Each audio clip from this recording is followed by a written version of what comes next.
Para iniciar, a Laura Carvalho vai começar falando sobre valsa brasileira. No final, quem quiser autógrafo, quem estiver com livro, podem tietar. Está sendo vendido pelo Gilberto. Né? E também está sendo vendido pelo Gilberto ali no Chão Preto.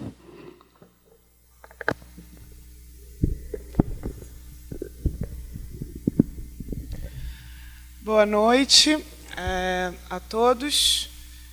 Primeiro, queria agradecer o convite para participar. Na verdade, a gente já tinha agendado esse lançamento na semana da paralisação dos caminhoneiros, né? E tivemos que cancelar e acabou conciliando com a Semana de Economia. Fico contente de lançar junto com Pedro e Ana Luísa.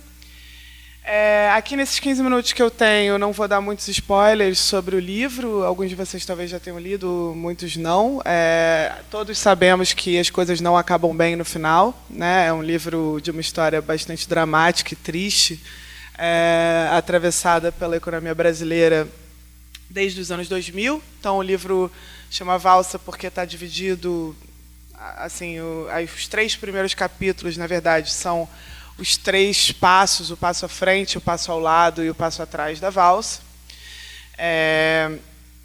Na realidade, o passo à frente, o livro está tratando do período ali entre 2006 e 2010, mais precisamente. Então, não é um livro que se aprofunda no período do primeiro governo Lula. Na verdade, o livro faz um diagnóstico do que foi aquele período de crescimento que vem a partir de 2005 e justifica isso. Então, a ideia foi entender como que a economia brasileira cresceu, sobretudo puxada pelo mercado interno, pela demanda doméstica, a partir de 2006. Não foi o caso em 2004 e 2005, por exemplo, quando já havia um cenário externo favorável, mas o pouco crescimento que teve, liderado pelas exportações. Então, o livro, de alguma maneira, ao fazer esse recorte, já se contrapõe a uma das visões dominantes desse período, que é aquela que atribui, vamos dizer, todo o sucesso econômico dos anos 2000 a políticas, corretas ou bem comportadas que teriam sido realizadas nos anos 90, né? E se fosse esse o caso, não faria sentido restringir o período aquele de 2006 e 2010, que é justamente quando as políticas deixam de ser bem comportadas, de acordo com essa visão, né? Mas também se contrapõe àquela visão que atribui todo o sucesso econômico dos anos 2000 ao boom das commodities. Então, na verdade, o livro tenta estabelecer o papel do cenário externo favorável, que é bastante grande em vários dos elementos, mas também da política econômica doméstica e, sobretudo, da visão acertada de que a política econômica baseada e voltada para a redução de desigualdades, tanto de acesso a serviços públicos, quanto de acesso à infraestrutura, quanto de renda, sobretudo pela distribuição na base da pirâmide, não, claro, sabemos, no topo, né, que manteve ao longo desse período a sua parcela na renda nacional, funcionou como motor de crescimento da economia. Então, o que o livro faz é um pouco diagnosticar quais foram esses pilares de crescimento e, ao mesmo tempo, o que se tornou uma dinâmica quase que de um círculo virtuoso em que os setores que mais cresciam no período eram setores muito intensivos em mão de obra menos escolarizada, tais como serviços, restaurantes, salas de beleza, construção civil, coisas que cresceram muito naquele período e, ao crescer, geraram muitos empregos formais para uma mão de obra que o Brasil tem em abundância, que é essa mão de obra da base, realmente, da pirâmide, que, portanto, foi incorporada no mercado de trabalho e viu seus salários crescerem a um ritmo maior do que os salários na média, ou salários no meio da pirâmide, né? Esse processo ele se retroalimenta porque, ao mesmo tempo, essa massa de trabalhadores que vai sendo incluída no mercado formal com salários mais altos, e isso não é só fruto da política de valorização do salário mínimo, é também fruto desse tipo de crescimento econômico que você tem, tá? Que se dá, sobretudo, nesses setores, acaba, vamos dizer, aumentando também o consumo por serviços, né? O consumo dessas mesmas coisas que o processo, na verdade, dependia para continuar acontecendo, um pouco retroalimentando num autorreforço, num processo cumulativo que o Fernando Rugitz, que é meu coautor no primeiro artigo que fez esse diagnóstico, chamava de antimilagre, porque, de alguma maneira, é o contrário do que ocorreu no milagre econômico da ditadura militar, quando, pelo famoso ensaio da Maria da Conceição Tavares e do José Serra, que vocês daqui de Campinas devem, espero, todos estudar ainda na graduação, se estabelecia um nexo causal um pouco similar, em onde, na verdade, cresciam setores mais intensivos de uma mão de obra mais escolarizada, em relação à média no Brasil, que eram setores, por exemplo, automobilística, linha branca, né, setores industriais, que para a nossa mão de obra são setores que empregam a mão de obra mais qualificada, e que, portanto, reforçavam o processo de concentração de renda, né? Então, daí, essa ideia de antimilagre, eu não uso esse termo no livro, eu acabei não usando, mas, enfim, o diagnóstico é parecido, caso vocês já tenham tido contato. E daí, a partir de 2011, é como se você mudasse a agenda econômica, que eu chamo de passo ao lado, na verdade, uma mudança que não acontece toda por uma decisão, tem parte disso que vem pela reversão do cenário externo. Então, no momento que o boom das commodities, que vigorou até 2010, se encerra, né, você passa a lidar com um orçamento público muito menos confortável no país, e, ao mesmo tempo, com uma desaceleração da economia que vem tanto como resultado do fim desse ciclo positivo internacional, quanto como resultado de erros da política econômica, que eu tento, enfim, delimitar aquilo que no livro eu chamo de Agenda Fiesp. Claro que o nome tem um quê de provocativo, sei lá. O nome se contrapõe tanto ao termo usado pelos economistas liberais, que é a nova matriz econômica, que parece, de alguma maneira, atribuir apenas ao governo ou a uma escola de pensamento econômico, não sei, a uma definição de um conjunto de medidas para beneficiar os setores industriais, quando, na realidade, havia na própria sociedade atores pressionando por essas medidas. E aí o livro conta a história de um seminário, por exemplo, em 2011, em que se reuniu o Fiesp, outras associações patronais e centrais sindicais, demandando essas medidas que depois foram tomadas pelo governo, que incluíam desde a desoneração da folha, que veio no Plano Brasil Maior já em 2011, claro que depois atingiram mais setores, por conta do Congresso, que começou a incluir setores a mais, vamos dizer, na agenda, até setores que nem tinham esse problema de competitividade que vinha sendo diagnosticado, né?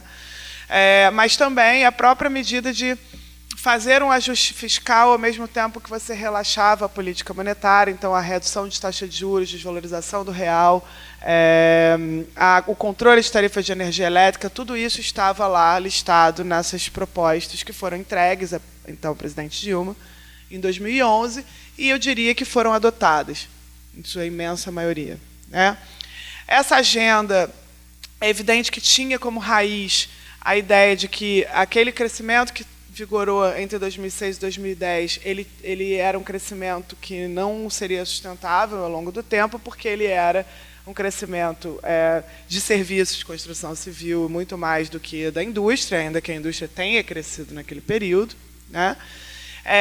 E de que isso era fruto de uma falta de uma baixa lucratividade, falta de competitividade, de capacidade do nosso setor industrial de concorrer com empresas estrangeiras, que, portanto, seria necessário realizar uma série de medidas que visassem aumentar a lucratividade desses setores, que isso seria capaz de dinamizar e trazer desempenho exportador para os nossos setores industriais mais competitivos e encerrar um processo que era tratado como de desindustrialização, né?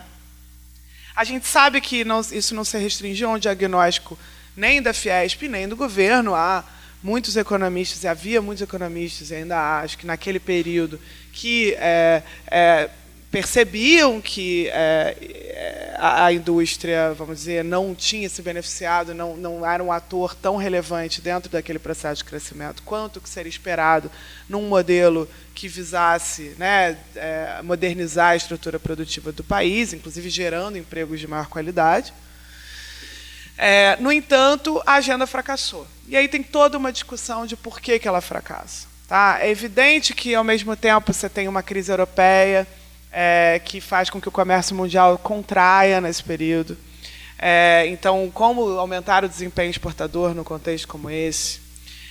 Também me parece que o processo de globalização feroz, né, onde a concorrência via preço é aquela que permite realmente ampliar parcela de mercado, ou seja, tudo que ocorre desde a abertura comercial e da globalização comercial em geral, mas no nosso caso, né, com a abertura no final dos anos 80 e 90, já vinham minando a nossa estrutura produtiva e industrial, então não era uma coisa nova, é uma coisa que, aliás, afetou todos os países ricos e de renda média, né, os países que conseguiram, nesse processo de globalização, ampliar a sua fatia de mercado são países que tinham renda baixa e que, portanto, tinham mão de obra barata para conseguir concorrer, né?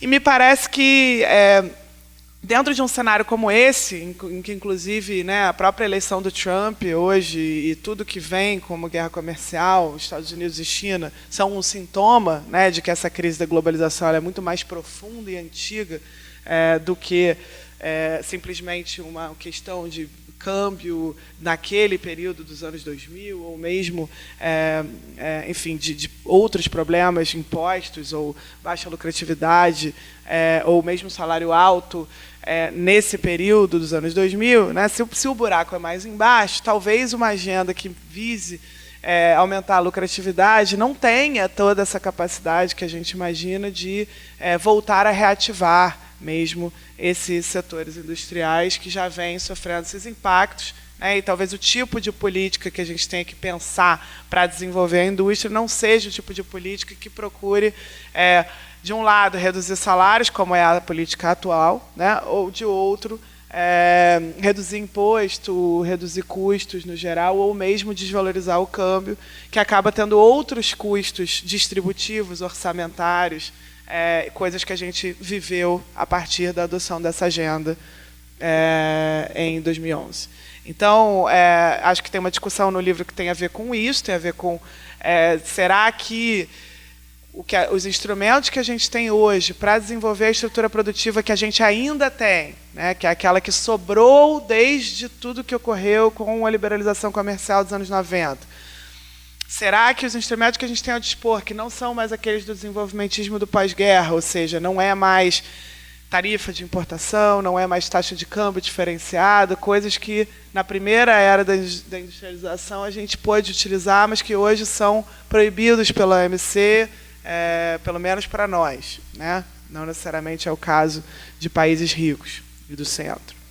Mas será que com os instrumentos que sobraram, ou seja, taxa de câmbio, desoneração de imposto, redução de salário, né, coisas que têm a ver com concorrer via custo com esses asiáticos, que hoje nem é mais a China, que já fez a transição, seria, sei lá, Vietnã, Bangladesh, países que estão conseguindo exportar muito porque tem mão de obra barata. Será que vale a pena? Será que esses instrumentos não têm mais custos do que os instrumentos anteriores, ao ponto de fazer com que a gente repense o modelo de industrialização e repense, inclusive, quais são os setores que a gente quer, de fato, estimular e por quê, qual é a estrutura produtiva do século XXI e como que a gente estimula inovação tecnológica, etc., dentro de um cenário como esse. Enfim, então o livro questiona um pouco esse tipo de medida e, vamos dizer, apesar de considerar que é necessário, sim, um modelo que seja industrializante e que tenha um conteúdo maior tecnológico, me parece que a agenda que foi implementada, que é a agenda proposta por, vamos dizer, novas versões do desenvolvimentismo hoje, não teve os efeitos esperados e não terá os efeitos esperados. Então, é onde a crítica principal do livro está. É evidente que isso não significa que toda a culpa aí seja do governo. Na verdade, há um diagnóstico que está na mesa em que muitos economistas acreditam. Há atores políticos relevantes que pressionaram por essas medidas. O próprio Congresso estendeu mais ainda essas medidas. Então, não é uma questão, não é de forma alguma um livro que tenta demonizar um governo e tornar herói o outro. Não é isso. Realmente me parece que é um diagnóstico que tenta, pelo menos, analisar estritamente a política econômica do período, e a política econômica ela virou para uma coisa que acabou sendo ruim. Por quê? Então, os investimentos públicos estagnaram a partir de 2011. E isso se deu, claro que como consequência também dessa mudança de agenda. Não necessariamente intencionalmente de cara. Então, vamos fazer todos os incentivos para o setor privado e abandonar o investimento público? Não necessariamente. Me parece até que o próprio orçamento que foi diminuindo por conta da desaceleração da economia, das desonerações, do cenário externo mais desfavorável, foi deixando cada vez menos espaço para os investimentos públicos. Então, é claro que o fracasso da agenda tem algo a ver com isso, mas não necessariamente a opção se deu simultaneamente, por simplesmente abandonar essa agenda em prol da outra. Mas o fato é que o fim do ciclo de expansão dos investimentos públicos não contribuiu para ajudar a gente a reverter um cenário que já seria de desaceleração, dado o que aconteceu no resto do mundo. E, finalmente, passo atrás da valsa. É aquele que se inicia em 2015, com o ajuste fiscal, que, na verdade, foi mais forte em 2015 do que nos anos que se seguiram. Então, o corte de investimentos públicos em 2015 chegou a ser de mais de 35%. É algo que, numa economia que também já iria sofrer uma recessão, dada a queda brutal de preços de petróleo em 2014, que ninguém esperava. Então, mais uma vez, o cenário externo importa. Você teve em todos os exportadores de petróleo uma recessão. Não é algo que foi restrito a gente, mas a nossa foi maior. E a nossa foi maior porque, claro, no meio de um cenário como esse, se resolveu puxar o freio de mão de várias formas diferentes, seja com corte de investimentos, seja com um reajuste de tarifas que se deu todo simultaneamente. Então, tarifas tais como preços de combustível, tarifa de energia elétrica, que vinham sendo represadas para controlar a inflação no período anterior. Isso o capítulo 2 descreve. Foram utilizadas, foram reajustadas todas de uma vez, de forma brusca, gerando uma inflação de 10,67% em 2015, no meio de uma recessão. E aí é evidente que o Banco Central reagiu a isso com elevação, manutenção da taxa de juros em patamar elevado. Então, você, na verdade, realiza uma série de coisas ao mesmo tempo para agravar um cenário que já seria de recessão por conta da queda brusca dos preços de commodities desde o fim de 2014. Então, isso também é descrito, e a partir daí tudo que se segue, as várias panaceias que vão sendo vendidas para resolver o problema da crise. Então, primeiro, o impeachment, que é vendido como solução para a crise econômica. Então, em tese, você via, não só nos pretextos legais para a realização do golpe parlamentar, uma série de razões econômicas, elencadas. Então, você via as pedaladas fiscais no centro do processo. Me parece que não é à toa. De alguma maneira, isso já junta e já une o motivo econômico dentro daquilo que a gente sabe que foi teve motivos políticos, mas se colocou ali razões econômicas para tentar vender o impeachment como uma solução também para a crise. Então, em tese, você tiraria uma presidente irresponsável da gastança, etc., embora os números, né, que a gente conhece bem já, e o livro ele faz referência a todo mundo que vem estudando profundamente os temas, apesar do livro ter um vocabulário acessível para atingir um público de não economistas, ele tem lá todas as referências para quem é economista, dos estudos econométricos, estatísticos, etc., que fundamentam a análise. Mas, na verdade, a gente vê que, enfim, o governo Dilma, o crescimento de despesas foi menor do que nos vários governos anteriores. Isso tanto no segundo governo Lula, no primeiro governo Lula, quanto no segundo governo Fernando Henrique Cardoso, né? Então, é claro que a ideia foi um pouco plantar uma falsa solução para a crise, e desde então é evidente que a crise não foi solucionada. O Pedro e a Ana Luísa vão falar sobre alguns dos impactos que essa política teve, que vão muito além dos impactos econômicos e macroeconômicos, né? O meu livro está só pensando em macroeconomia, mas a gente sabe que são impactos que chegam aos direitos humanos mais básicos, elementares e fundamentais. Mas, desde então, né, o ajuste ele se tornou uma agenda, e uma agenda que já nem é mais para resolver o problema da dívida pública, já é uma agenda para aproveitar a oportunidade dessa crise para retirada, para se romper com o Pacto de 1988 sem a necessária discussão com a sociedade, né? E daí, enfim, tudo que vem como nova panaceia, na verdade, já tem esse outro objetivo. Então, isso é o caso da PEC do teto de gastos, que terá de ser revista no ano que vem, podemos falar disso nas perguntas. Isso é o caso da reforma da Previdência, enfim, de várias outras coisas que foram vendidas como solução para o problema da crise, da confiança, dos investimentos, etc., e que a gente viu que não tem, né, a menor capacidade nem de resolver a situação fiscal, que dirá de resolver o problema de crescimento econômico. Estamos vivendo ainda a mais lenta das recuperações da história das crises brasileiras. Eu chamo de estagnação mesmo, acho que é o nome, né? Não é exatamente uma recuperação. Se você olhar em termos per capita, a gente está arrumando para talvez uma década de estagnação, no mínimo, tá? Dado o período que já aconteceu agora, desde que saímos da recessão. E aí, nos dois capítulos finais, principalmente no quarto capítulo, o livro propõe linhas muito gerais de uma agenda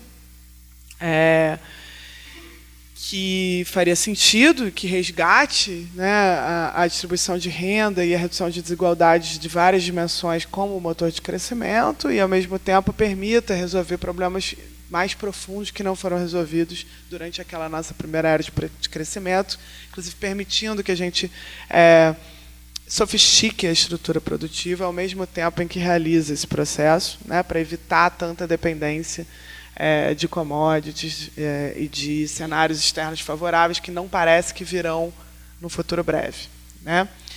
E, finalmente, no final, o livro faz uma discussão sobre crise econômica e democracia, né? E discute um pouquinho, rapidamente, em algumas páginas, como que, se a gente não promover uma agenda desse tipo, que realmente entregue resultados para a grande maioria da população, a gente está não só condenado à crise econômica, mas também a riscos e monstros, né, que se desenvolvem muito bem em ambientes como esse, né, se alimentam de ambientes como esse, não só no Brasil, mas no mundo, né, e essa crise democrática global que a gente vive tem muito a ver, inclusive, com a captura desse sistema econômico por interesses de poucos, em detrimento do conjunto da sociedade, que é o tema do livro do Pedro. Obrigado, gente.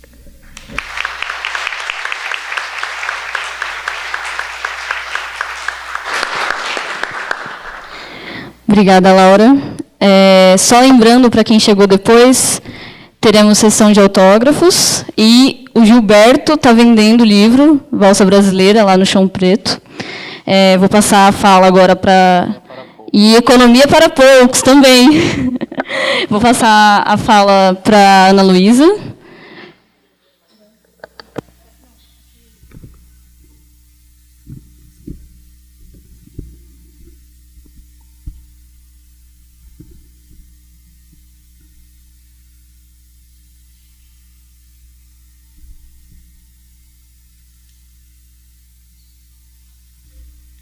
Boa noite. Primeiro, gostaria de agradecer, primeiro parabenizar o pessoal do CAECO pela organização da Semana da Economia e agradecer também o convite. Não é do CAECO, mas eu achava que era do CAECO. Mas agradecer a Núria, agradecer a Lília, não sei quem mais estava envolvido aí na organização, mas parabéns pela programação e pelo esforço, que eu acompanhei um pouquinho de perto aí. Bom, então a gente vai apresentar hoje, Pedro e eu, o livro Economia para Poucos, né? E a gente também vai falar um pouquinho do documento que a gente acabou de lançar também, Austeridade e Retrocesso. A gente entregou algumas cópias para o pessoal da organização, aí eles vão ver como é que eles vão fazer a entrega aí para alguns. Bom, tanto o livro, o Economia para Poucos, quanto o documento, eles surgiram de uma parceria do Brasil Debate com a Fundação Friedrich Ebert. A gente fez, durante os anos de 2016, 2017 e esse ano de 2018, uma série de conversas lá na Fundação Friedrich Ebert com especialistas sobre a questão da austeridade, sobre os impactos da austeridade em diversas áreas.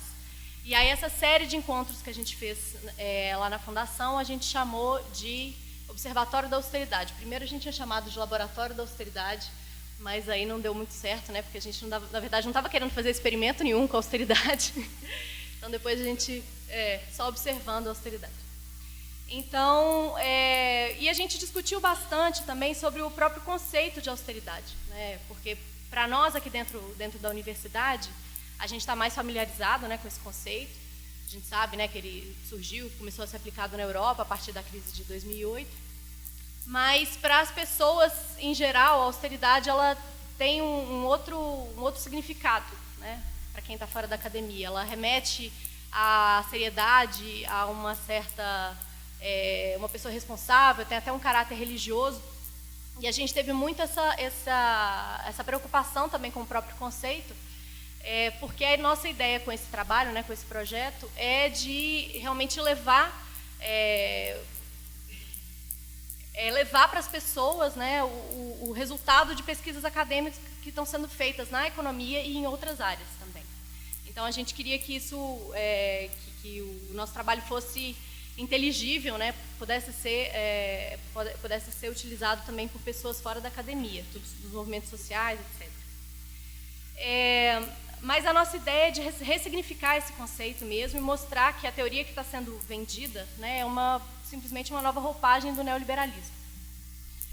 E aí, como eu falei, né, a austeridade é um conceito que ele começa a ser utilizado na Europa, mas falar de austeridade no Brasil ainda é mais complicado do que falar de austeridade na Europa, porque no Brasil a gente tem uma das maiores desigualdades do mundo, né, o nosso país é campeão na desigualdade.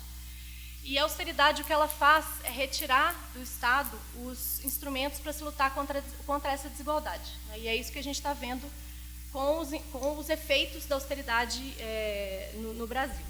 Então, por isso, a gente fez esse esforço de juntar as contribuições de dezenas de pesquisadores que estão nesse livro, que são profissionais, não são só economistas, são profissionais da arquitetura, da cultura, da saúde, enfim, de diversas áreas. Então a gente prezou muito por esse diálogo com pessoas de outras áreas, especialistas, né, em políticas públicas, para poder mostrar um pouco dos impactos da austeridade em cada uma das áreas. Então eu vou mostrar aqui para vocês um conjunto de manchetes que vocês estão vendo nos jornais a cada dia, né, que são fruto de um desmonte das políticas públicas, né, um fruto do corte do orçamento social, um fruto do desmonte das políticas públicas, e isso está tendo impacto na vida das pessoas. A gente viu agora, recentemente, que a mortalidade infantil passou a crescer, voltou a crescer, depois de anos em queda, né? Isso também como resultado da Zika, especialmente no Nordeste. A pobreza extrema voltou a crescer no Brasil, e a pobreza também voltou a crescer no Brasil, depois de anos, a partir de 2015. A CLT chegou em pior nível desde 2012, a gente está com 32,8 milhões de empregos com carteira no Brasil, segundo a última PNAD contínua, que é o ponto mais baixo da série histórica. A cidade paralela cresce 40% em meio à crise da economia, então cada vez mais moradores de rua, pessoas morando na rua. A crise habitacional também, com a crise econômica, as pessoas vão se mudando para a casa de um tio, de um primo, do avô, do pai, por não terem condição de pagar aluguel. 90% das universidades federais tiveram perda real no orçamento em 5 anos, a verba nacional encolheu 28%. Então, esses são alguns dos impactos que a gente está vendo, né, no nosso dia a dia, na vida das pessoas. E o que a gente vê, o que a gente tenta mostrar nos primeiros 2 capítulos do livro, é que o discurso da austeridade ele é baseado em mitos. Primeiro, esse mito que compara o orçamento público com o orçamento doméstico, né, que se usa também muito a ideia da dona de casa. Né. A gente entende que essa comparação é falaciosa, né, porque a dona de casa, o orçamento doméstico, né, uma família ele não consegue definir taxa de juros, não consegue emitir moeda, né, não consegue definir qual vai ser seu próprio salário, né, o Estado consegue de alguma forma definir ou interferir em qual vai ser a arrecadação. Né. Então, esse é um discurso falacioso. E também o mito da falta da confiança, né, que é aquela ideia de que se o Estado estiver com as contas sanadas, com as contas sadias, com um Estado responsável, que o investimento privado ele magicamente ocorrerá, porque as pessoas vão ter mais confiança. E ao contrário do que alguns argumentam, a austeridade não aumenta o crescimento, mas ela tem impactos distributivos e sociais. Né? Quando a gente tem a redução dos investimentos públicos ou a redução do gasto social, a gente tem uma redução da demanda privada, uma redução do crescimento do PIB, que faz cair a arrecadação e piora o resultado primário. Então, se o Estado pratica um corte de gastos, um corte de investimentos para reduzir o déficit, com isso ele também está reduzindo a arrecadação. Né? Então, ele entra nesse círculo vicioso do qual é difícil sair, que é o círculo onde a gente entrou agora, a partir de 2015. Então, nesse contexto, o livro pretende colocar em discussão que a desigualdade social e a garantia dos direitos humanos estão intrinsecamente ligados às finanças públicas, que é uma discussão que não é feita, geralmente. Né? E só fazer um parênteses também, no livro a gente olha muito para a questão fiscal pelo lado do gasto e não tanto pelo lado da tributação, que a gente sabe que a tributação, o sistema tributário brasileiro gera muita desigualdade, né? Mas esse é tema para outro trabalho. E o corte de gastos sociais tem profundos impactos distributivos e prejudica principalmente os mais pobres, os negros e as mulheres. E aí esse gráfico ele é baseado numa estimativa feita pelo Fernando Geiger, com os dados da POF de 2008 e 2009, que é autor do capítulo 2 do livro, que mostra os impactos do gasto social e mostra os impactos da política fiscal na redução da desigualdade no Brasil. Aquela primeira bola lá, ela mostra o Gini pela desigualdade de mercado, né, que é o Gini a partir dos salários e rendimentos, é 0,63. Quando a gente acrescenta as aposentadorias, as pensões, as bolsas, a desigualdade cai, vai para 0,58, isso dados de 2009. Quando a gente retira os impostos diretos, que a gente sabe que são aqueles que, em teoria, reduzem a desigualdade, como imposto de renda, contribuições previdenciárias, IPTU e IPVA, a desigualdade cai mais ainda. E quando a gente coloca os impostos indiretos, a desigualdade aumenta um pouco. E aí, o que é interessante desse estudo deles é que eles também quantificam quanto é enquanto o gasto em saúde e educação aumenta a renda das famílias, ou gera renda disponível para as famílias. Né? Então, ele mostra que o gasto em saúde e educação, ele também tem um impacto grande na redução da desigualdade, e com isso a desigualdade o índice de Gini iria para 0,59, com os gastos em saúde e educação públicos no Brasil. Então, a gente vê que, em geral, o gasto social no Brasil ele tende a reduzir as desigualdades. E aí é justamente nesse braço que está sendo mexido, né, com a austeridade fiscal. Né? E aí eu coloquei aí para vocês a estrutura do livro, né, por capítulos, só para a gente falar um pouquinho de cada um dos capítulos. Né? O capítulo 1 e 2 são capítulos mais teóricos sobre o conceito de austeridade, que é um pouquinho do que eu já falei. No capítulo 3, a gente trata da Seguridade Social, quem escreveu o capítulo foi o professor Fanhani, aqui da casa. E no capítulo, em geral, o que ele mostra é que a Previdência, Saúde e Assistência Social, que é o tripé, né, da Seguridade Social, eles estão em risco. Né? Não há como manter a Emenda Constitucional 95 sem mexer na Seguridade Social. A gente entende que a Emenda Constitucional 95 ela é uma constitucionalização da austeridade fiscal que começou lá em 2015 com o passo atrás que a Laura colocou no livro dela, que ela apresentou aqui hoje. Então, não há como manter a Emenda Constitucional sem desmontar a Seguridade Social, sem fazer a reforma da Previdência, sem fazer uma reforma no BPC. O governo já está estudando por fazer vários cortes no BPC também. Ela impede novos aumentos do salário mínimo, força a reduzir a cobertura do Bolsa Família, cortar gastos com saúde, e isso tem grande impacto na pobreza. Eu vou mostrar um gráfico logo depois, para vocês verem. Aí os capítulos 4, 5 e 6 tratam da saúde e da educação. A saúde e a educação são uma questão chave na Emenda Constitucional 95, porque se não fosse a ideia desse novo regime fiscal acabar com essa vinculação que existia, né, na Constituição, de gastos ou de receita corrente da saúde e educação, não precisaria desse novo regime fiscal ter sido aprovado como uma emenda constitucional. Então, é hipócrita defender o investimento em saúde e educação, defendendo ao mesmo tempo a Emenda Constitucional 95, porque o que ela faz é retirar dinheiro, recursos da saúde e educação.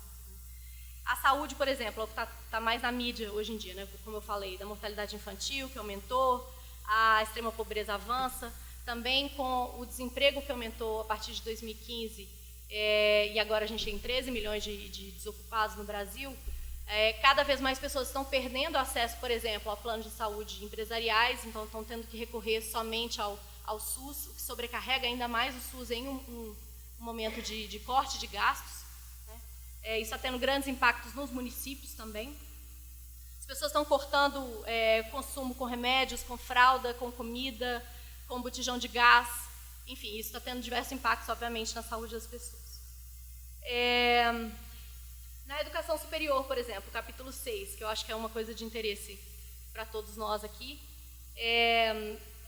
a gente vê que nos anos 2000, o Brasil passou por um período de princípio da redução do elitismo que existe no ensino superior no Brasil. Então, diversos estudos mostram que houve um certo descolamento entre a correlação que existia entre background familiar e acesso à educação superior. A gente teve diversas políticas que buscaram incluir aqueles mais pobres, aqueles de populações mais vulneráveis no ensino superior. E é tudo isso que está sendo desmontado agora a partir da política de austeridade fiscal, né? Porque a gente está acabando com os instrumentos que a gente tinha para lutar contra essa desigualdade na educação superior. Nos anos 2000, por exemplo, a gente teve o REUNE, né, que ampliou bastante a quantidade de instituições federais de ensino de educação superior no Brasil, mas de 2015 para 2016 houve queda nas matrículas, por exemplo. De 2014 para 2015 houve redução das novas matrículas no ensino superior em geral.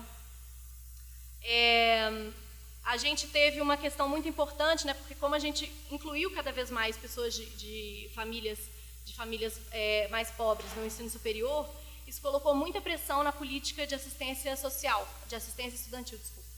E essa política de assistência estudantil também, com a política de austeridade fiscal, sofreu cortes, né, e a gente está tendo problemas para que esses alunos consigam se manter também na universidade, porque o problema não é só fazer com que os alunos entrem, né, mas é também que eles consigam permanecer na universidade. Enfim, tem a questão da CAPES, né, que a gente viu muito divulgada, que a CAPES e agora o CNPq também estão falando que vão ter cortes no orçamento para 2019, a possibilidade de não conseguir manter as bolsas PIBID, mestrado, doutorado, enfim, e isso também coloca uma pressão novamente em cima dessa inclusão social que a gente quer fazer, né, na educação superior, que a gente sabe que ainda é um espaço muito elitista.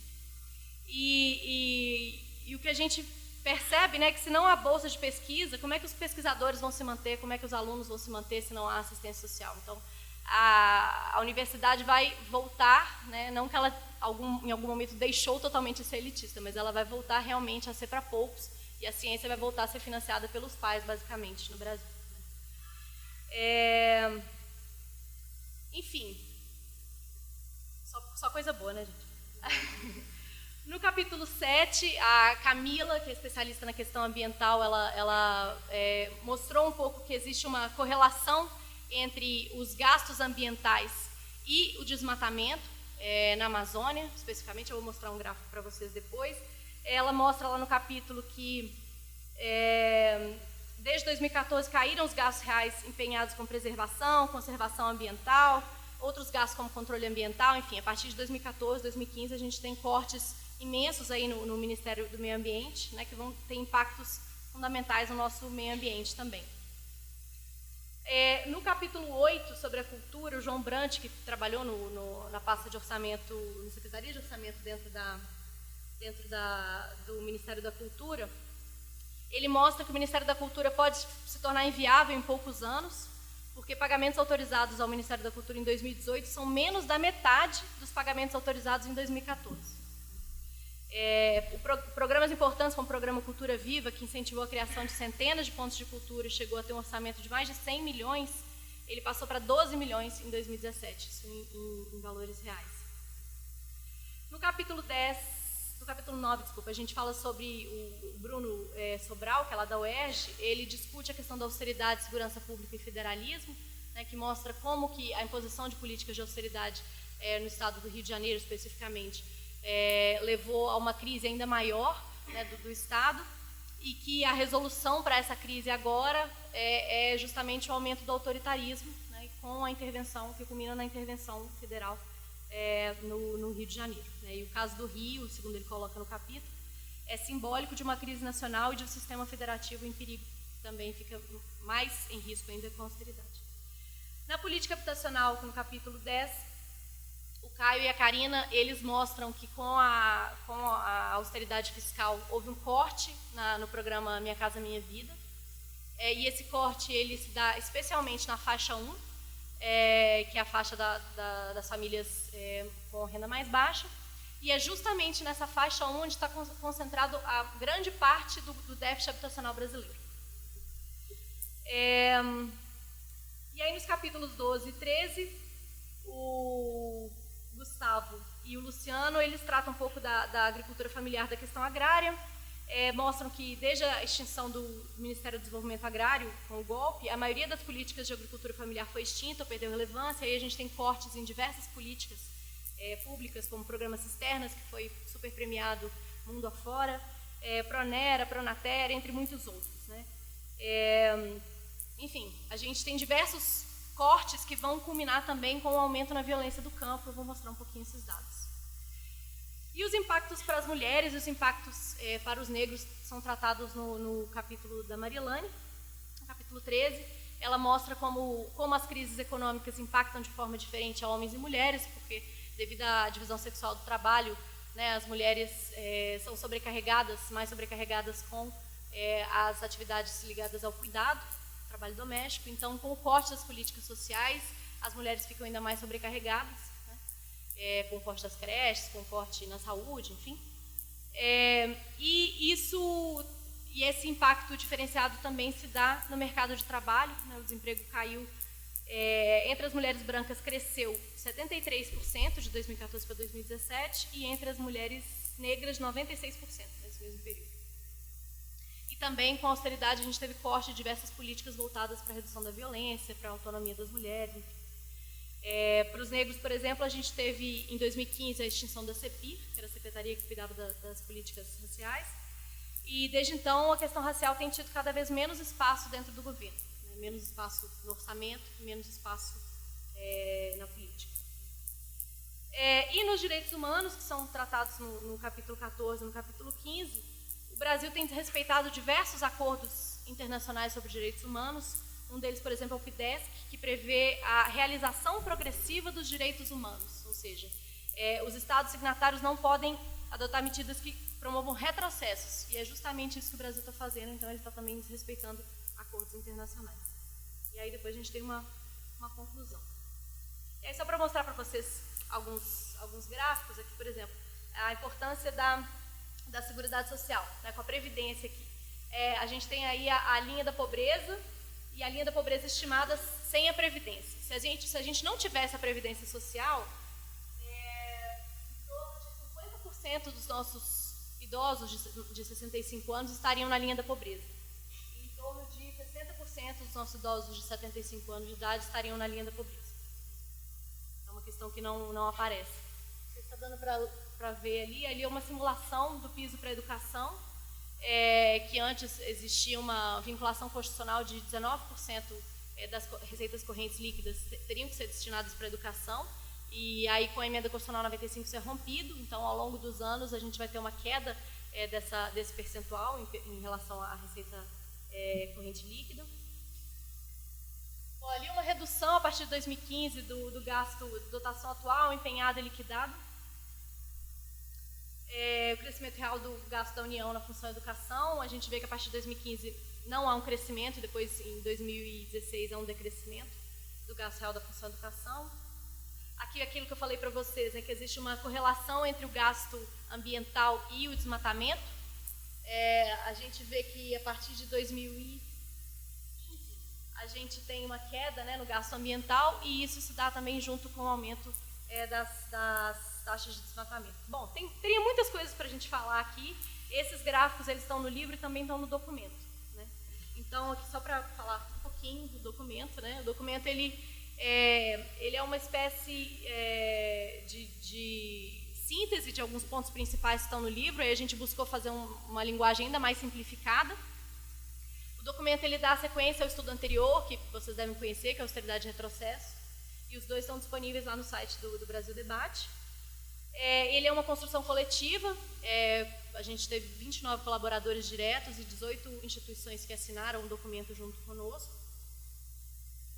Enfim, aí lá vocês também encontram essas ideias que eu coloquei, em uma linguagem um pouco mais simplificada do que está no livro.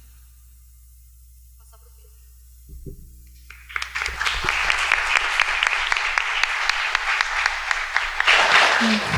Obrigada, Ana Luísa. Novamente, vou passar o recado de novo. Os livros estão sendo vendidos lá fora, com o Gilberto, e teremos sessão de autógrafo com a Laura. Por favor, Pedro. E com o Pedro, e com a Ana. Só faltou a Esther. Parece que tem promoção, hein? O Gilberto falou que tem promoção. Gente, boa noite. Queria agradecer aos estudantes que organizaram essa Semana de Economia, cumprimentar todos vocês aqui, alunos, alguns alunos meus, outros não, professores, está aqui o professor Bruno Deconte, professor Marco Antônio, outros professora Tereza Adrião, da Educação, obrigado pela presença, é um prazer enorme, especialista em educação, prestigiando aqui o nosso lançamento. Bom, é um prazer aqui estar nessa mesa lançando esse livro. É sempre uma alegria quando a gente chega ao ponto de divulgar ideias sobre a forma de livro. A Ana já apresentou o livro, não tem muito o que fazer aqui nessa mesa. Eu resolvi fazer um comentário sobre o livro da Laura e outro comentário sobre o nosso livro. Não vou seguir slide nenhum. Pode tirar slide.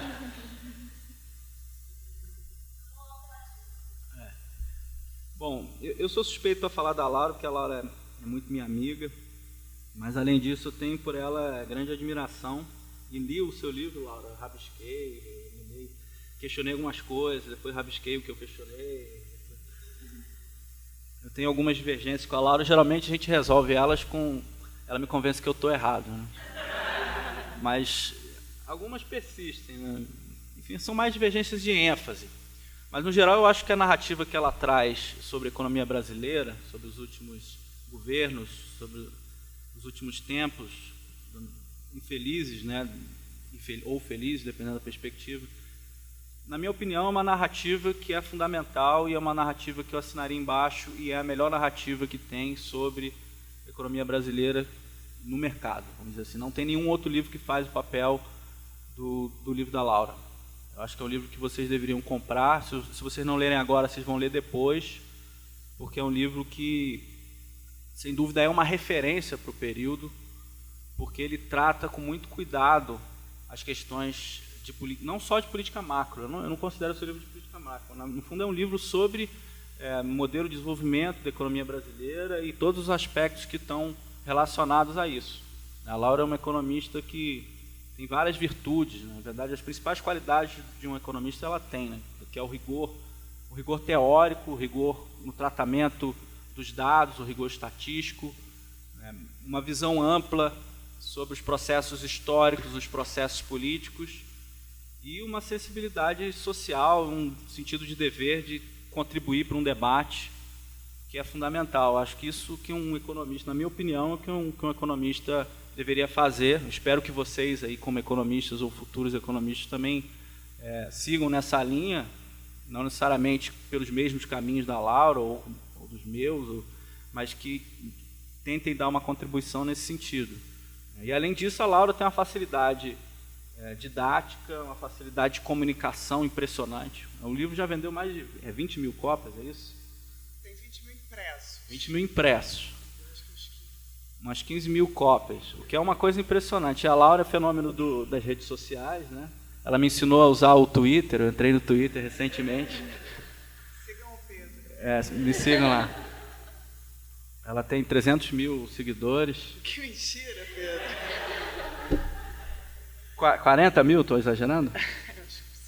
50 mil seguidores. É um negócio impressionante, assim. Ele está debochando de mim. Não, eu venho senhora. aqui, aceito vir para ser objeto de bullying nessa vida.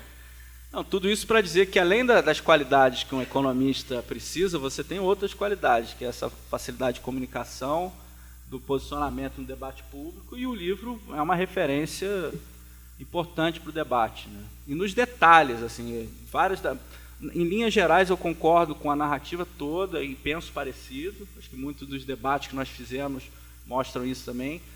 Mas você, até pelo fato de ter a coluna na Folha, de estar acompanhando os debates diariamente e de estar dialogando com o outro lado, isso tem que ter uma paciência enorme para dialogar com o outro lado. Porque, no fundo, você tem que ser cuidadoso. Você vê como que o argumento vai convencer o outro lado, você tem que olhar o argumento do outro, trazer dados, etc., trazer informações precisas. E está tudo aí no livro, né? Se não está no corpo do texto, está referenciado em rodapé, assim, as informações todas, e não só econômicas, dos processos políticos que estavam por trás das questões econômicas. Né? Está muito detalhado. Né? Daqui a 10 anos, as pessoas vão olhar para ver o detalhamento do que aconteceu nesse período, vão pegar o livro da Laura e vai estar lá tudo escrito. Então, para um curso de brasileira, para uma discussão sobre modelo de desenvolvimento no Brasil, acho que o livro cumpre um papel fantástico. Então, acho que se vocês ainda não compraram, comprem o livro da Laura na promoção ali no Gilberto.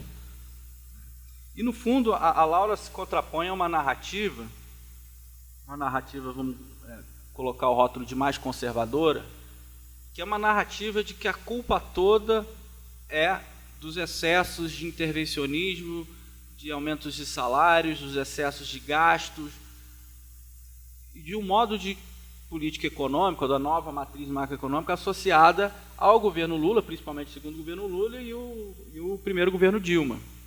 Depois, o que aconteceu depois foi uma tentativa de consertar os problemas anteriores. E aí eu acho que tem uma ponte com o nosso livro, com a nossa discussão. Porque quando a gente discute austeridade, a gente está recortando uma parte da agenda, mas é uma parte grande da agenda. Né? Porque, no fundo, a austeridade é um instrumento de redução gradual do tamanho do Estado, é um instrumento para permitir que o Estado saia de vários setores importantes, que o setor privado passe a atuar com mais força, é um instrumento para deixar vago espaço para as privatizações, é um instrumento para uma mudança na lógica de funcionamento da sociedade.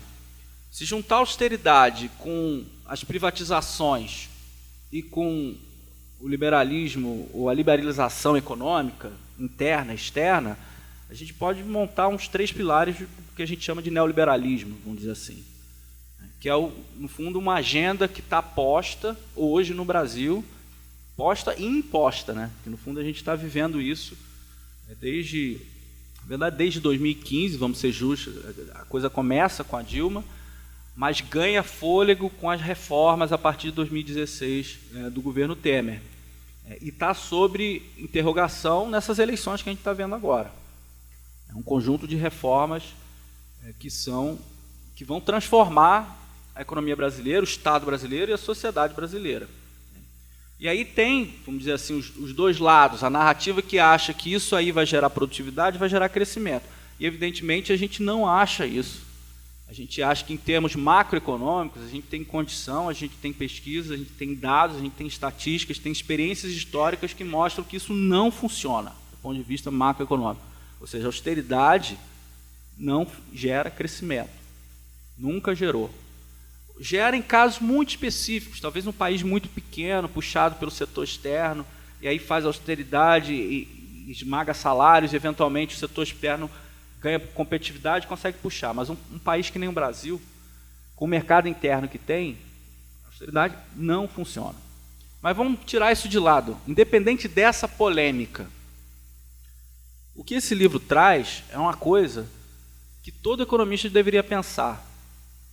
O Estado está atendendo a quem? De que forma? Qual o impacto de um aumento ou de uma redução do gasto público sobre a população? Porque, no fundo, quando a gente fala de política fiscal, a gente está falando de tirar dinheiro de alguém, de transferir dinheiro para outra pessoa. De quem tira? De quem dá? De quem transfere? Isso é política fiscal. Isso é orçamento público. Ele é baseado num acordo social que diz que o Estado tem que fazer essa e essa função e tem que arrecadar dessa e dessa forma. Ao fazer essa função, ele beneficia mais algumas pessoas, ao arrecadar dessa forma, ele beneficia mais algumas e menos outra. Isso é política fiscal.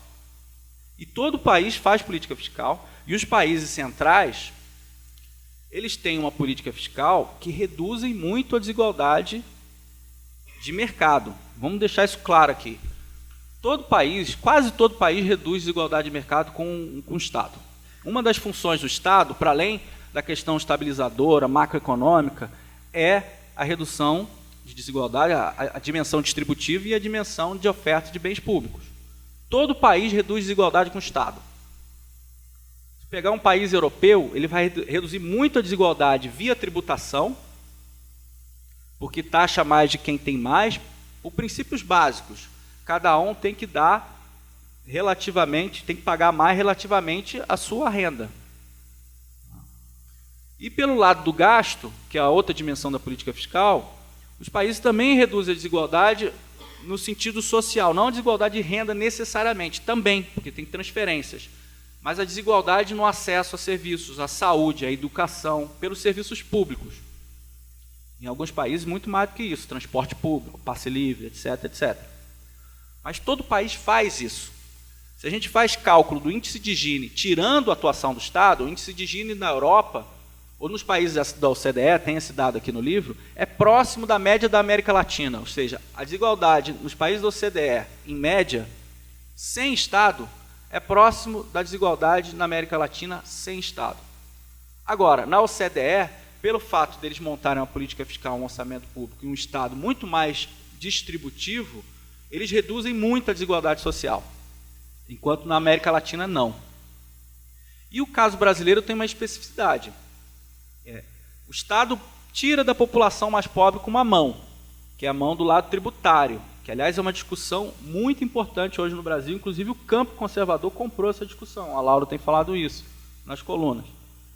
Por quê? Uma questão básica, a gente tem uma carga tributária muito montada em impostos indiretos. Vocês devem ter aprendido isso, que os impostos indiretos eles são regressivos, porque eu pago nessa água mineral o mesmo que uma pessoa mais pobre que eu paga de impostos, e o mesmo que uma pessoa mais rica paga de impostos. Então, relativamente à nossa renda, a gente está pagando de forma diferente, penalizando as pessoas mais pobres. Então, os dados estão aqui no livro. Os 10% mais pobres no Brasil pagam mais da metade da sua renda sob a forma de impostos. Não é imposto de renda, são os impostos indiretos. Enquanto os 10% mais ricos pagam muito menos, 20 e tantos. O dado está aqui. Então, esse é o lado ruim da política fiscal brasileira e é o lado que até agora não se mexeu. Apesar da gente ter avançado nesse debate, eu considero que várias das iniciativas recentes mostram que a gente consegue colocar no debate público esse tema, que é um tema sensível. Inclusive, o campo conservador tem adotado algumas iniciativas, tem discutido lucros e dividendos, etc. Várias discussões estão postas. Mas o lado do gasto, o debate está muito ruim no Brasil. Ele não tem avançado. A gente tem aquela ideia que gasto público é corrupção, que tem que cortar e que não interessa. Mas qual é o problema? O Brasil é o país da América Latina que mais reduz desigualdade social pelo meio do gasto social, principalmente saúde, educação e previdência. O dado está aqui também. Tem um estudo da CEPAL que mostra isso. Compara os países da América Latina e mostra. O Brasil é um país que reduz muito a desigualdade social por meio do gasto social, do gasto público. Você imputa valor à saúde, à educação e faz o cálculo do índice de Gini. E aí vê o que dá. O índice de Gini reduz 16 pontos percentuais. Ou seja, o gasto social no Brasil reduz desigualdade. É o que a gente está falando no livro e está trazendo para o debate. Você cortar o gasto social do Brasil, ou seja, você mexer na questão fiscal de um país que é absurdamente desigual que nem o Brasil. Aí você vai mexer na questão fiscal, que é essencialmente uma questão distributiva. Só que você não mexe na mão que tira do mais pobre. Continua igual, a parte da arrecadação. Você mexe na mão que dá. Isso vai dar certo? Não vai dar certo. A emenda constitucional 95, que você já deve ter ouvido falar, que é o teto de gasto. Aliás, nós fomos, a Laura foi para Brasília discutir isso no Senado na época, eu fui, outros economistas foram, o Guilherme Mello dessa casa e outros, para discutir o quão absurdo que era aquela regra, que nenhum lugar do mundo tem igual. Uma regra que se coloca na Constituição, aliás, é uma estupidez você constitucionalizar uma regra econômica que depende de regularidades econômicas que a gente não consegue prever. E é uma regra que, no fundo, coloca um projeto de Estado mínimo no Brasil. Porque ela prevê uma redução do tamanho do Estado gradual. É simples pensar nisso. É uma regra que diz que o gasto público do governo central vai crescer zero em termos reais, só tem que ser reajustado pela inflação, enquanto a população cresce e a economia cresce. Ou seja, em termos da população, o gasto per capita vai cair, em termos da economia, o gasto vai cair em função do PIB. E a gente faz as contas, já tinha feito lá atrás e fez de novo as contas para esse livro. O gasto do governo central, que é em torno de 19% do PIB, vai cair para em torno de 12% do PIB em 20 anos. 15% em 10 anos, que é onde a regra pode ser revista, e 12% em 20 anos. Sendo que a Previdência Social, por mais que se faça reforma, a população brasileira está envelhecendo. E ela vai manter um patamar de gastos forte, em torno de 8% do PIB. Pensa só, você vai ter 12%, sendo que 8% é Previdência.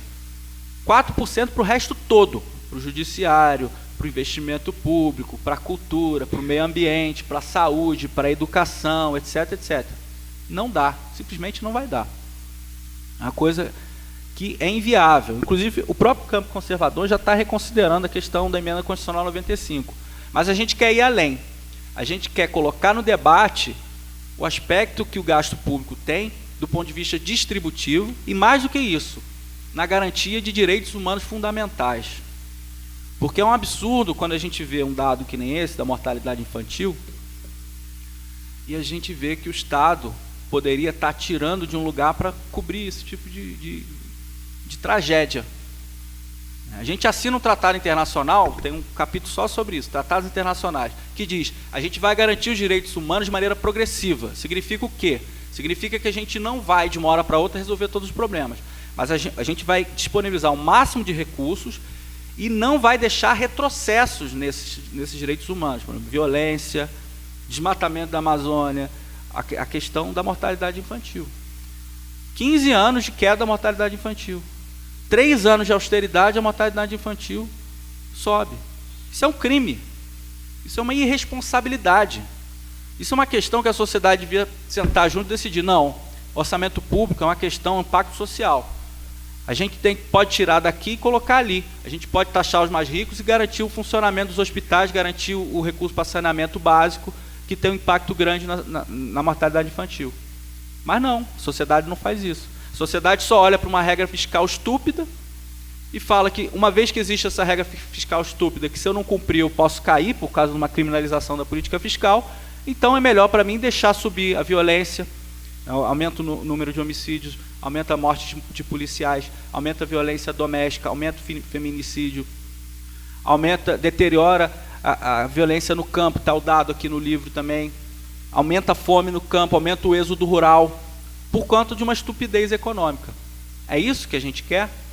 No fundo, eu estou provocando vocês porque, no fundo, essa é a grande provocação do livro. É colocar no debate público, olha, a gente tem que começar a debater, a discutir seriamente, sem devaneios ideológicos, discutir seriamente o impacto da política fiscal nos direitos humanos e na questão distributiva. Porque esse é um debate totalmente ausente no Brasil. E aí eu acho que o livro ele busca contribuir para esse debate, uma primeira contribuição, traz gente de várias áreas, né? Quem assina a organização do livro é Esther Dweck, que ela, além de uma economista brilhante, que reúne as qualidades todas que eu atribuí à Laura, ela foi secretária de Orçamento Público, ela conhece os dados na minúcia, ela sabe o que é a gestão fiscal, ela foi secretária de Orçamento do Ministério do Planejamento. Então, ela operou a máquina pública, ela conhece os dados, ela sabe o que é o quê. Então, ela, nesses debates todos, a gente fez um tratamento dos dados, discutiu com as pessoas de várias áreas, discutiu com ex-ministros de várias áreas, né, e consolidou um trabalho que eu acho que é uma contribuição para esse debate. Então, se vocês... É claro que para furar os bloqueios é difícil, eu já vou concluir. Tá? A gente não tem uma entrevista na Globo News, uma página no Estadão, no Valor, etc, etc, etc. Pelo contrário, as pessoas tentam marginalizar, são poucos de nós que têm visibilidade como tem a Laura, né? Com 50 mil no Twitter.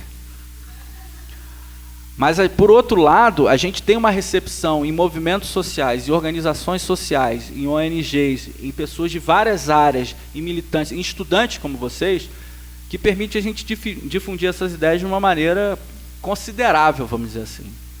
Então, contribuir com esse debate, aí eu estou fazendo um apelo a vocês. Se informem, comprem o livro se tiver dinheiro. Se não tiver dinheiro, paciência. Pede um desconto para o Gilberto. Vamos deixar na biblioteca. Esse documento ele é gratuito, ele está disponível online. Vocês procurem Austeridade e Retrocesso. Vocês vão achar o primeiro Austeridade e Retrocesso. Eu não tenho tempo de explicar aqui a história. Mas isso está na página do Brasil Debate, isso está na minha página pessoal, pedrorossi.org. É uma síntese mais didática, mais política dessa pesquisa que a gente fez com relação ao livro. A gente deixou alguns documentos, o Caeco vai distribuir, não sei de que maneira, vai sortear.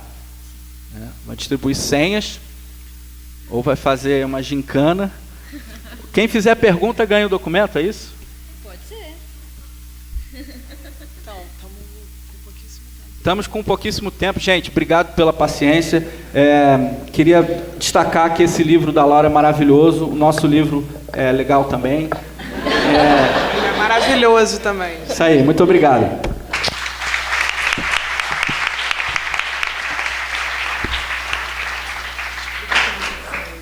Sim. Bom, obrigada, Pedro. A Laura está com um horário bem apertado. A gente vai abrir para perguntas brevemente. Então, por favor, quem quiser já levanta a mão. A gente vai fazer um espaço de 10 minutos de pergunta, resposta. Vai ser bem corrido, mas a gente vai fazer. E iniciamos a sessão de autógrafos. Logo depois, os sorteios dos documentos do livro da Boitempo. Aí amanhã de manhã a gente termina. Então, por favor, vou passar para o Caio.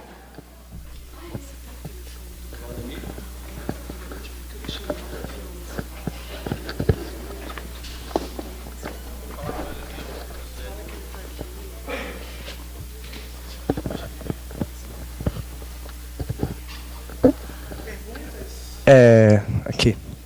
Boa noite, eu sou o Matheus, estou no 5º ano. Sou da MRT, sou editor de esquerda diário também. E a minha pergunta vai no sentido... A gente até fez um pouco essa pergunta ontem, mas eu queria desenvolver ela mais. É que hoje a economia brasileira ela é organizada para o pagamento da dívida pública. A gente tem uma lei chamada Lei de Responsabilidade Fiscal, que quando tem superávit, esse dinheiro vai para o pagamento da dívida pública. O dinheiro das privatizações vai para o pagamento da dívida pública. Quando a gente tem déficit, existe todo um discurso de austeridade, como está acontecendo agora, que é para pagar os 12 bancos que detêm o monopólio da dívida pública, que são os dealers. do Banco Central, e aí, inclusive, os maiores detentores da dívida pública são instituições financeiras. E eu queria saber, de todos, o que vocês acham da dívida pública e se a gente não deveria defender o não pagamento da dívida pública, que não seria o calote, porque a gente paga a dívida pública para instituições financeiras, porque a gente não deveria defender o não pagamento da dívida pública, ou então o porquê de defender apenas a auditoria, como está sendo levantado por setores do PSOL, enfim, pelo programa do Boulos, né, o programa econômico do Boulos, enfim.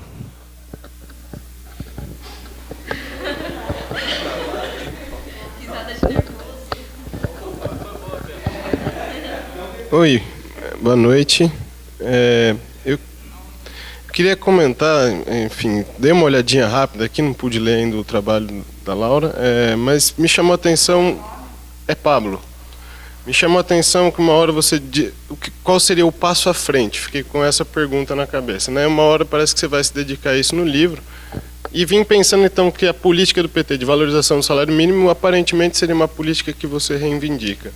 Então, eu queria que você e os demais comentassem o que pensar da questão da renda básica universal e se isso não seria uma espécie de tiro no pé por conta de um neodesenvolvimentismo, coisa parecida com isso. Estou brincando aqui com o termo, mas queria que vocês comentassem um pouco sobre isso, tá? Obrigado.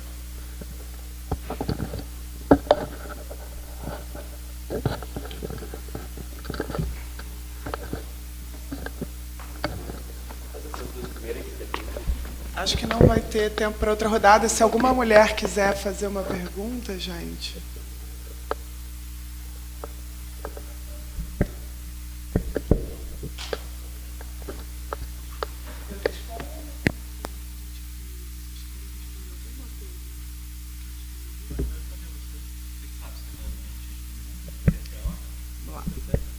Não, pode ser. Bom, sobre a dívida pública. Veja, a dívida pública ela mudou muito, o próprio sistema de gestão desde os anos 80 para hoje, né? Então,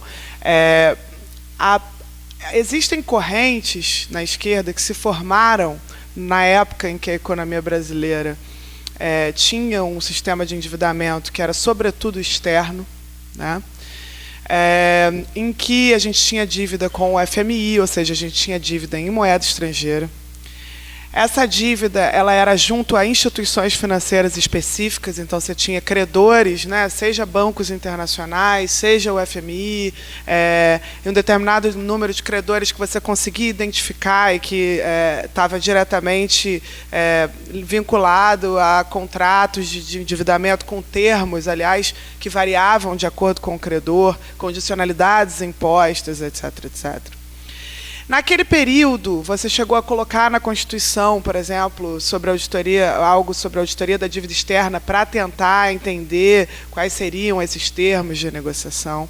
E você fundou, naquele período, uma série de movimentos que tinham a ver, que eram movimentos justamente de não pagamento. Então, eu, quando entrei na graduação, Pedro também, né, em 2002, veja... ali a esquerda no Brasil, ela estava mobilizada em torno de não vou pagar o FMI. Esse era o principal lema da esquerda.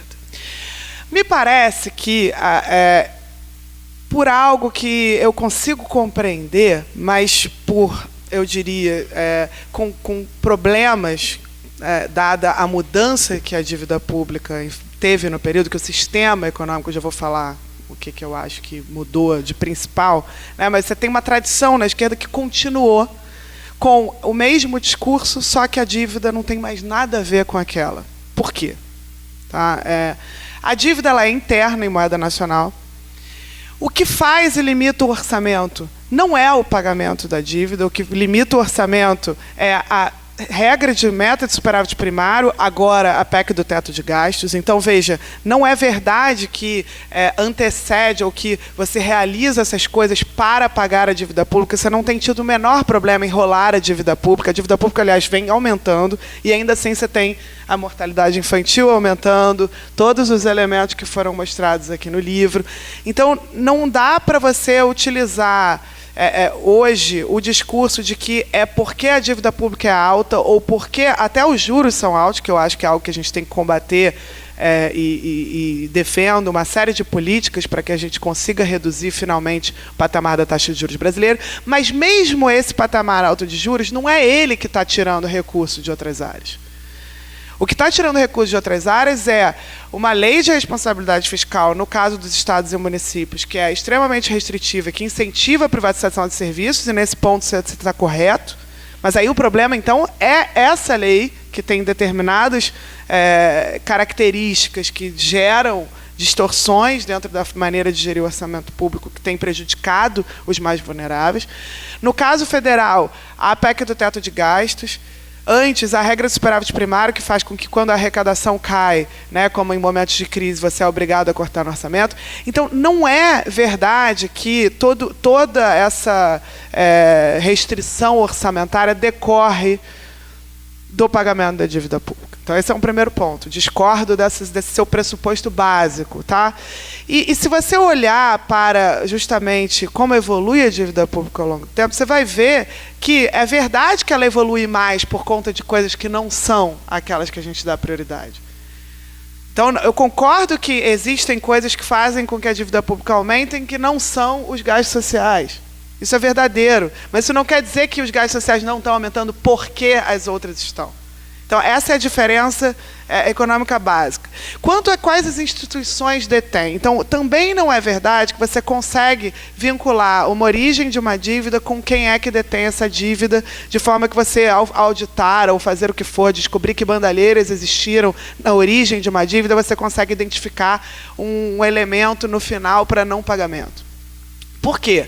Porque a dívida pública hoje, além de interna, ela é mobiliária. Você emite títulos públicos, e não são só investidores institucionais que têm títulos públicos, você tem títulos públicos pulverizados, investidores nacionais, estrangeiros, fundos de previdência, aposentados da Petrobras, são títulos públicos. E aí você vai dizer o seguinte, olha, aposentado da Petrobras, você que tem um fundo de pensão, você não vai receber a dívida pública. O que isso vai gerar exatamente de benefício, dado que a nossa restrição não está vindo desse pagamento, e sim de leis e regras fiscais, vamos dizer que prejudicam a capacidade, enfim, a distribuição do orçamento da melhor maneira possível, como mostraram Pedro e Ana Luísa. Então, aí tem uma série de problemas nessa visão, porque supõe que seja verdade. Supõe que você, ao não pagar a dívida pública, você conseguisse também rever a PEC do teto de gastos, a LRF, a meta de superávit primário, que, a meu ver, você tem que lutar para rever, independente do qual é a evolução da dívida pública e qual é o seu patamar. Porque o problema está aí. Mas supõe que você consiga fazer isso tudo. Ao mesmo tempo, não pagar mais os juros da dívida pública e rever todas essas regras e, portanto, você teria um orçamento folgado para as outras áreas, né? Veja, não é verdade. Essa última etapa não acontecerá, porque no momento que você fizer isso, a tua taxa de juros sobre o que restar de parcela da dívida, ela vai triplicar, quintuplicar, de forma muito rápida, ao ponto de que, para uma dívida menor, você vai pagar muito mais juros, porque hoje a financiarização domina a maneira como o sistema opera. Então, mesmo que fosse possível atribuir uma determinada parcela e não pagar essa parcela, isso não quer dizer que você obteria os benefícios desse tipo de operação. Então, eu acho que, assim, eu entendo, acho legítima a preocupação com, inclusive para desmistificar e desmontar o argumento da gastança como origem dos nossos problemas. E eu acho que é muito relevante que existam linhas e movimentos de esquerda preocupados em mostrar que a gastança não é a fonte dos nossos problemas. Mas me preocupa muito, e isso significa mostrar também que a dívida pública não evolui só por causa do gasto público, que ela evolui também por causa dos juros, que ela evolui também com swaps cambiais, que ela evolui também com uma série de outros fatores que não estão sob o controle da política fiscal. Mas eu não vejo sentido econômico na demanda, nem por não pagamento e nem por auditoria, na realidade. Não vejo.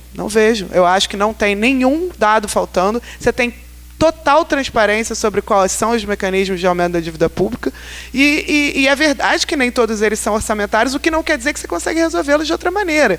Então, adoraria ver toda essa energia dedicada a tratar da PEC do teto de gastos, do absurdo que é a lei de responsabilidade fiscal tal qual está hoje desenhada, controles de capitais para taxar fluxos especulativos que entram e saem do país, que, na verdade, estão na origem da nossa taxa de juros elevada, como, aliás, o momento atual permite ver. Enfim, uma série de outras medidas que são, na verdade, muito mais radicais do que essa, porque não é uma questão de grau de radicalismo, é o que funciona e o que não funciona, porque os interesses que você está enfrentando, na realidade, são os mesmos que o que você imagina que está com essa proposta.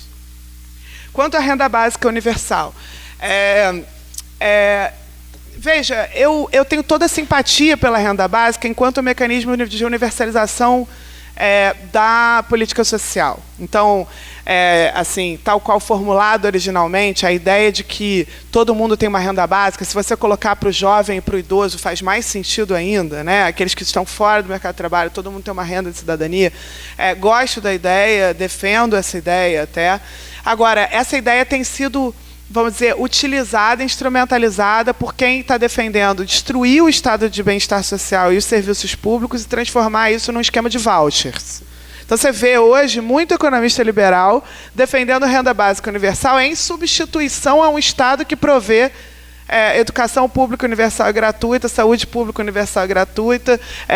Então, renda básica como voucher, que é, na verdade, o que o sistema norte-americano faz, né? Medicare, Medicaid, Food Stamp. Então, o Estado não provê nada e bota lá uma renda para cada um, e aí você vai lá no setor privado comprar o serviço, né? Eu acho que aí é que tem que ter cuidado. Tem que saber diferenciar quem está defendendo como uma universalização de um benefício social e quem está defendendo como substituição a um Estado que provê serviços públicos universais gratuitos.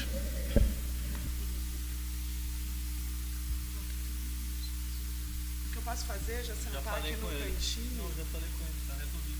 Já falou com o Valdemir? Não, está resolvido nada, porque eu tenho um compromisso depois. Está resolvido o quê? São Paulo? Em São Paulo. Isso é relevante. Bem brevemente. Não, vocês respondem e eu... Só um comentário sobre esse último ponto da renda básica de cidadania. Como a Laura falou, né, esse discurso da renda básica de cidadania, ele tem sido apropriado, a gente está vendo até economistas aí do Banco Mundial começando a defender isso, né, renda básica de cidadania, porque eles estão se vendo também numa sinuca de bico, né? A gente está num momento em que a gente está tendo um aumento do desemprego tecnológico, né, e a gente precisa, e de fato eles estão vendo que isso precisa ser resolvido de alguma forma, senão a gente tem em mãos, em escala mundial, né, uma bomba relógio, por assim dizer, né? Então a gente de fato precisa pensar em novas formas de repensar o nosso sistema de seguridade social que não estejam atrelados ao emprego, né? Então a ideia em si é interessante, mas a gente tem que ver também quem está propondo, né? Que nem a pauta de gênero, por exemplo, né? A gente está vendo que a pauta de gênero está muito em voga agora pelo Banco Mundial, pelo FMI, etc. Estão contratando diversos estudos porque está na moda agora falar de gênero, né? Mas a gente precisa também ver que tipo de discurso eles estão colocando, né? Que tipo de soluções que eles estão dando para o problema, para a questão de gênero, para a questão racial também, enfim. Então, eu acho que é uma questão importante, né, a se discutir. A gente sabe que tem pessoas aí que defendem isso muito arduamente. Eu, Suplicy, que gosto bastante de falar do assunto. Mas é uma questão que a gente precisa discutir, sim. Como reestruturar o nosso sistema de seguridade social à luz das transformações econômicas e da transformação do emprego. Bem, Matheus, a gente está aí à disposição para conversar, viu? Essa discussão da dívida ela é importante. Acho que a gente tem que ir afinando e vendo o que pode melhorar no discurso, ver o que está certo, está errado. Eu assino embaixo do que a Laura falou. Eu acho que tem um problema aí no discurso. Em particular, tem um problema de um aspecto moral que se dá ao tema da dívida pública que eu acho complicado. Por exemplo, no site que tem da auditoria tem um negócio do dividômetro. Vocês já viram isso? Dividômetro, que aí você fica... É que nem tem a Fiesp, tem o impostômetro. Aí tem um site com dívida. Isso é a pior coisa que pode ter. Porque você moraliza o tema da dívida pública e no final você está fazendo um argumento igual ao da direita. Que na verdade o crescimento da dívida é ruim. Então, tornar moral o tema da dívida, a dívida não é um problema moral, é uma questão econômica. E todo país capitalista tem dívida pública. O dinheiro que está no bolso de vocês é passivo do Banco Central e dívida pública. O Japão tem 240% ou tinha 240% de dívida pública. Acabar com a dívida pública, quando que a gente consegue? Só num regime comunista, não é? Mas mesmo assim, como é que você vai construir estradas sem dívida pública? Pois é um mecanismo básico de financiamento. Você sabe que os Estados Unidos recentemente passou por um problema do fiscal cliff, que na verdade era uma regra que limitava a dívida pública.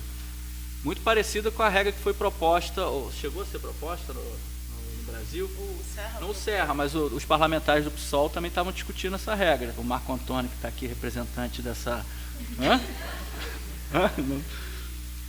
Que é a ideia de você limitar... Se você botar um teto na dívida pública, é a coisa mais estúpida que tem. Porque aí simplesmente vai bater no teto, você vai ter que paralisar a máquina pública, a mortalidade infantil subindo, que nem nos Estados Unidos, parou a máquina pública por uma semana, a Estátua da Liberdade não tinha funcionado para botar turista para dentro. Que é uma estupidez, não faz sentido nenhum. A dívida pública é da natureza do sistema. É claro que a gente tem que olhar os componentes da dívida pública, a estrutura da dívida pública. Se a dívida pública brasileira ela é mais voltada para o curto prazo, esse é um problema. Ela é fixada em títulos, indexada aos juros, ou seja, exposto dá ganhos fáceis para o sistema financeiro. A forma como a definição dos juros é feita é problemática, ou seja, a relação Banco Central, sistema financeiro, é muito perversa. E isso tem que ser enfrentado. Uma brincadeira com vocês, aquele gráfico de pizza que tem, pega o Japão e vê quanto que ele rola de dívida por ano. Eu não sei quanto, o dia que eu tiver um tempo eu vou fazer isso. Eu vou entrar lá no site do negócio japonês, do Banco Central, e vou ver isso. Quanto que eles rolam de dívida por ano? Talvez eles rolem muito mais do que nós. E aí a gente pode comparar o orçamento dele, talvez o orçamento dele seja mais da metade do orçamento dele, seja a rolagem. Então, eles dizem que é juros, né? Eles não dizem que é até rolagem. alguns dizem que é rolagem, mas o discurso no geral confunde. Eu não estou dizendo que todo discurso confunde, tá? E não estou dizendo que tem coisa mal intencionada. Eu acho que não. Acho que, enfim, é um movimento que faz muita coisa interessante. Por isso que eu acho que a gente tem que dialogar. Mas no geral, eu acho que pensar a dívida pública nesses termos tem problema. Acho que a gente tem que, mais uma vez, melhorar a qualidade da dívida pública, melhorar o Banco Central, a caixa preta, tem que mexer nisso, reduzir juros, pensar a regulação do sistema financeiro em geral e da conta de capitais, né, para aí sim ter um controle melhor dessa relação e do financiamento do Estado, que é muito perversa. Não por causa da rolagem da dívida pública, que isso aí é pegar um papel, rasgar e depois assinar outro, isso não faz diferença nenhuma no bolso da gente, mas por conta dos juros que o Estado paga, e isso sim é transferência de renda extremamente perversa, que concentra a renda no Brasil. Tá? Mas eu, mais uma vez, fico aberto aí ao diálogo também, você é aluno da casa, e a gente pode se encontrar e conversar. Uma palavra sobre a questão da renda básica universal, acho que perfeito que a Ana e a Laura falaram aqui, já me contempla. E o que eu acho que eu passo à frente, que a gente tem que defender, na verdade, romper com esse sistema, com essa lógica de que a gente tem que gerar uma concorrência desenfreada entre as pessoas e que o setor privado tem que penetrar em todas as áreas, porque o setor privado é mais eficiente, o que é uma mentira, o que é uma falácia. O setor público em saúde é muito mais eficiente que o setor privado. Vários estudos mostram isso. É muito mais barato para uma sociedade pagar a saúde pública do que pagar a saúde privada. Saúde não pode ser mercadoria, gente. Qual é o incentivo que eu tenho para fazer prevenção no setor privado, se eu ganho dinheiro com a doença dos outros? Não tem incentivo. Incentivos são os mais perversos possíveis no setor privado, na área de saúde. Então a gente tem que lutar por uma saúde universal, uma educação universal, pensar outras questões, pensar o meio ambiente, um setor público que aporte recursos para o meio ambiente, pensar a cultura como um direito, pensar a agricultura familiar, que traz ganhos enormes para todo mundo, inclusive nós que estamos na cidade, que não temos nada a ver com aquilo. Porque a agricultura familiar é saúde também.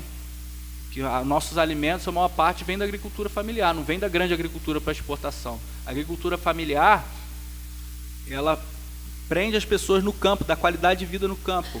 Então reduz o êxodo rural, reduz a violência nossa aqui na cidade. Ou seja, tem vários elementos importantes que estão associados a políticas públicas. Então a gente não pode demonizar o gasto público de uma maneira geral e dizer, pronto, agora tem que cortar gasto. Pelo contrário, tem que fazer uma defesa intransigente do gasto social e de uma sociedade que seja, de fato, uma sociedade que garante direitos básicos para todo mundo. Aí depois a gente vai discutir se, bom, vai dar o passe livre ou não, isso aí não tem que sair dos impostos, ou vai discutir outros setores, mas o básico, saúde universal, educação universal, recurso para as áreas sociais em geral, pensar as desigualdades em termos regionais, em termos de gênero, em termos raciais, que aliás é uma coisa que a gente não destacou, que é fundamental, e eu já vou terminar. Quando a gente fala que o impacto da austeridade é seletivo, porque bate mais nos mais pobres, que são as pessoas que usam os serviços sociais, a gente tem que falar também que o impacto da austeridade ela é desproporcional nas mulheres, é desproporcional na população negra. Você quer falar disso? Não, a Ana falou, mas eu estou reafirmando aqui. Eu preciso assinar livro, gente. Eu vou sentar aqui no canto. Pronto. E aí... Quem quiser autógrafo, pode subir e a Laura vai assinando.